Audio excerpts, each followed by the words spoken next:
Hormuz প্রণালীতে জাহাজে হামলা ইতিমধ্যেই করেছে ইরান। আপনাদের জানিয়ে রাখি যে ওমান উপকূলে হরমুজ প্রণালীতে থাকা অয়েল ট্যাঙ্কার জ্বলতে দেখা গিয়েছে।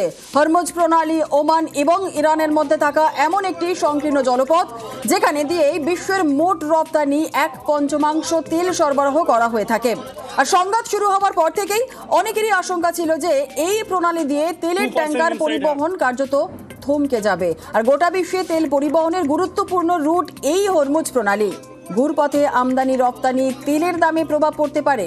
হরমুজ প্রণালী বন্ধের কারণে তেল সরবরাহ বন্ধ হয়ে যাওয়ার আশঙ্কা করছে রাশিয়া।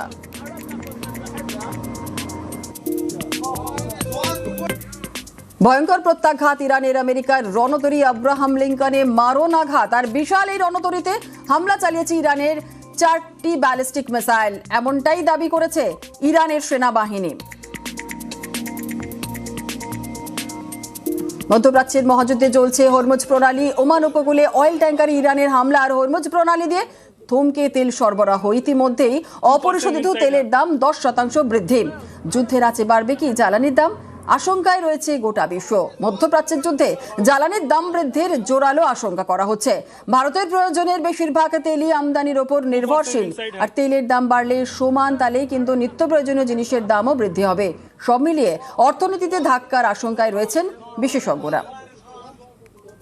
তেলের ট্যাঙ্কারের উপরও ইরানিয়ান হামলা হচ্ছে। এই এলএনজি যে গ্যাস, সেটার কিন্তু একটা বিরাট সোর্স ছিল হরমুজ প্রণালী দিয়ে। তো এইখানে যদি সেই পথটা আপাতত বন্ধ হয়ে যায় এবং ক্রুডের দাম অবভিয়াসলি বাড়তে বাধ্য এই পরিস্থিতিতে, সেটার একটা রিপেল এফেক্ট আমাদের দেশে কিন্তু পড়বে। আমাদের স্টক মার্কেটের উপরেও তার প্রভাব পড়বে। যত সিবর্ন ট্রেড যেটা রয়েছে সেই সমস্ত ট্রেডটা কিন্তু একটু ঘুরে যেতে তারা বাধ্য হবে, দূর দিয়ে যেতে বাধ্য হবে। এর ফলে ট্রান্সপোর্ট রিলেটেড যে কস্ট রয়েছে সেটাও কিন্তু বাড়বে।